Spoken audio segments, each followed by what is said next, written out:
Hello and welcome to part 3 of my Europe vlogs. In this video we take you to northern Italy, including Rapallo and Portofino, and also the beautiful Varenna and Bellagio, which are located alongside Lake Como. Be sure to check out my other 2 vlogs that are based in France. I'll leave the links in the description. Our last leg of the France trip was in Nice, so we left Nice nice and early in the morning and took a bus to the Genoa Central train station, then a train from Genoa to Rapallo, which took about 3 hours in total. Rapallo lies on the Ligurian Sea coast between Portofino and Chiavari in the Ligurian region of northern Italy. We checked into our hotel, which was right by the water, and headed straight out to find some real Italian food. Italian food is my favourite, so I was super excited. You won't find pizza in Italy with tons of toppings. It's very simple but very delicious. I love that they plant random olive trees scattered around the villages, super cute. We woke up the next day to the hotel breakfast option, which was 3 different types of carbs and lots of coffee, but hey, I'm not complaining. It was then time to burn off all those carbs with some walking around Portofino, so we took the ferry over there.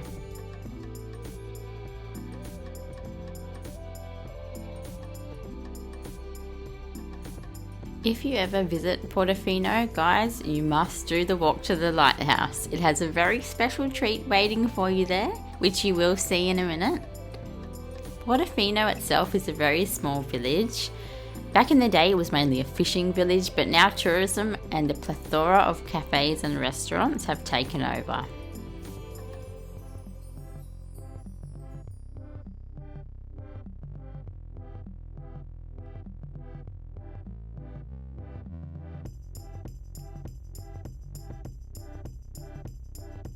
We started our walk to the lighthouse, which took around 20 minutes, stopping a lot along the way as the view from this headland is just breathtaking. We reached the lighthouse and I had done some research the night before on what there was there, but Keelan kept saying, no, it's just a lighthouse, I think. Then I told him to look around the corner and we found this hidden gem. A beautiful cocktail bar with the most epic views of the bay. It's called El Faro de Portofino Lounge Bar, which translates to the Lighthouse of Portofino Lounge Bar. And they serve very generous cocktails and offer complimentary snacks. I ordered the pina colada and Keelan had a black martini. The day we were here was perhaps extra special as it was day 1 of 3 of a sailboat race called the Regata de Primavera, held from the 5th of May to the 7th of May each year. This was the 3rd edition of this historic regatta, which was revived in 2021 after a hiatus of 41 years to celebrate the reopening of the Splendido Mare, a 5-star hotel in Portofino.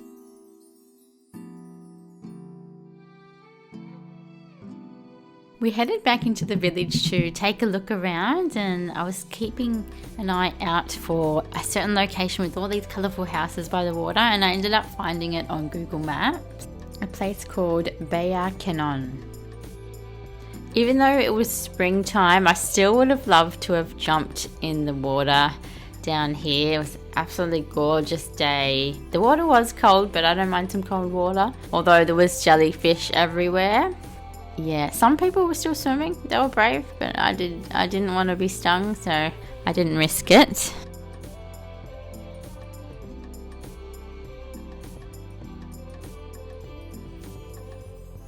There was tons of sea glass in this little bay. Then it was time to jump on the ferry and head back to Rapallo.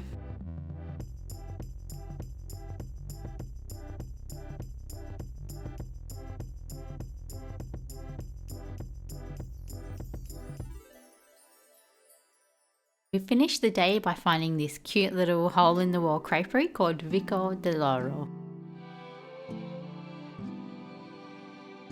The next day we took a look around Rapallo village, and then we decided to walk down to a neighbouring village southwest of Rapallo called Santa Margherita Ligure, and It took about 30 minutes each way. Once again, it's a coastal village, so there's some beautiful bays for swimming and daydreaming of buying mansions by the sea. This little building here, you'll notice some of the windows are painted and some of them are real. This is something we saw a lot around Italy. I think it has to do with the affordability of, back in the day, they just couldn't afford to put that many windows in, so they painted what they couldn't afford to put in, which is super interesting, and I've never seen that anywhere before. We headed back to Rapallo for our last evening there, stopping for some sneaky gelato on the way. And the next morning we had some beautiful breakfast and took the train to our next destination, which was Varenna, Lake Como.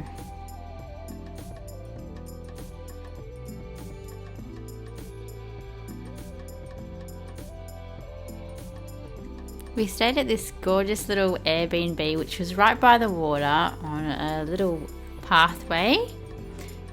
And I think it must have been one of the most photogenic spots in Varenna, because the amount of tourists that were stopping at the top of the stairs here taking photos was kind of insane. If you want to know where any of the places are that I haven't mentioned, leave a question in the comment section and I will get back to you.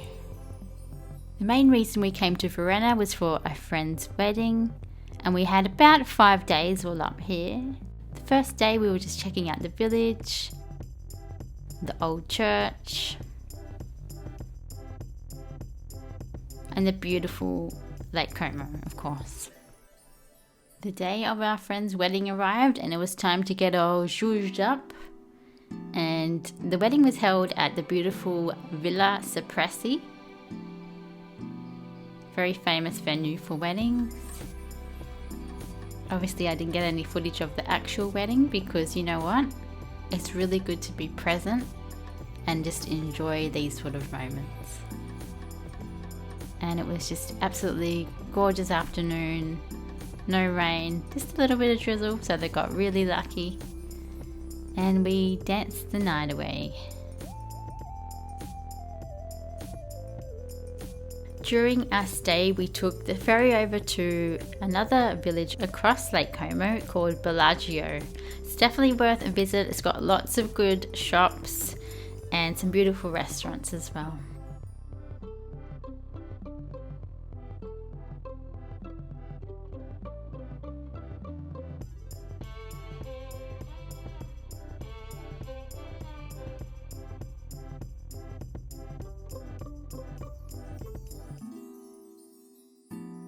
Even the ferry rides themselves are worth it, as you get such a great perspective of both Varenna and Bellagio. We pretty much lived at this cafe called Bar El Molo. Had always really decent breakfast here, and over night time it turned into a bit of a bar as well. If you look closely you can see some snow on the mountains here, and this is apparently the Swiss mountains.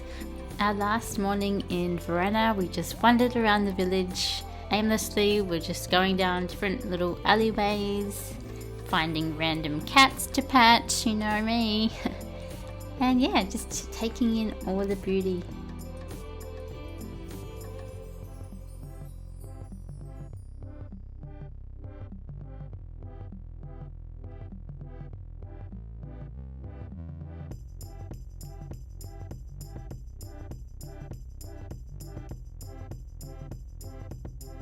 Instead of sea glass, check out this lake tumbled terracotta. I guess it's roof tiles or something like that.